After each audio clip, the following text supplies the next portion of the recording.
Le bateau de cette famille coule après une interaction avec 7 orques. Le 10 octobre dernier, Adrien, sa compagne et ses 3 filles sont à bord de leur bateau, à 70 km des côtes portugaises, lorsque 7 orques arrachent le safran et percent la coque à différents endroits. On s'est pas senti visé par l'attaque, mais clairement notre bateau, oui quoi. Vers 18h30, il y a donc une forme noire qui jaillit de l'eau environ à 400 mètres du bateau. Je suis le seul à l'apercevoir. J'arrive pas à l'identifier, donc j'alerte l'équipage et puis on observe tous et on ne voit plus rien. Jusqu'à 18h50, paf, premier impact sur le safran. Et là, comment est-ce que vous réagissez au premier impact? Ah là, on comprend tous immédiatement. Et mes filles vont toutes s'équiper pour le coup de jet de sauvetage. Pendant notre interaction, il y avait 7 individus, dont 2 petits. Elles sont venues pour arracher le safran. Une voie d'eau va se déclarer assez vite dans le bateau. Les orques continuent de tambouriner et assez vite des voies d'eau, il y en a de toutes parts.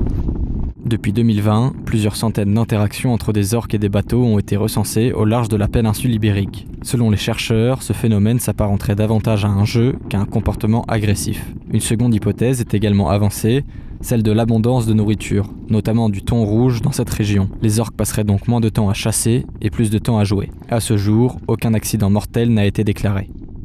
Pourquoi je qualifie ça de jeu, c'est qu'a priori, il n'y a pas de bénéfice à ces comportements, c'est-à-dire qu'ils n'en retirent pas de nourriture. Chaque fois que, malheureusement, des voiliers ont coulé, que les gens sont réfugiés sur des annexes, ils s'en sont jamais pris ni aux annexes, les gens vont sauter à l'eau pour monter dans la... Donc, c'est pas ça qui les intéresse, c'est plutôt la partie safran.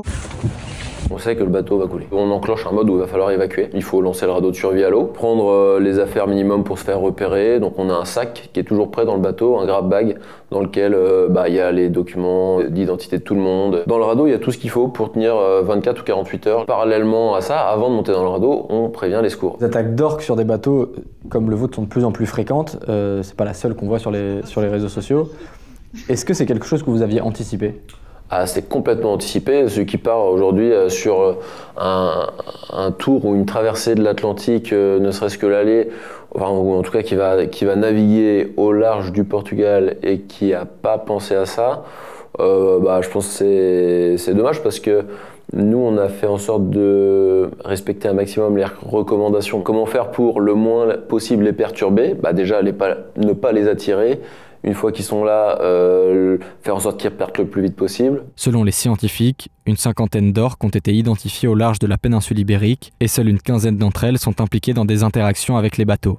Depuis 2019, l'orque ibérique est classé en danger critique d'extinction. Une des recommandations, ce serait d'éviter les zones où on a la plus forte probabilité de rencontrer ces orques. Et puis, à plus long terme, mais je ne sais pas comment le mettre en œuvre, c'est rentrer dans un travail de longue haleine de déconditionnement, c'est-à-dire associer son comportement à quelque chose de désagréable pour les autres. C'est pour ça que ça peut être fait que dans le cadre d'une démarche scientifique. Une des craintes que l'on ait, c'est que des gens ayant peur s'en prennent aux orques en leur tirant dessus, en utilisant des moyens plus ou moins légaux pour essayer de les repousser.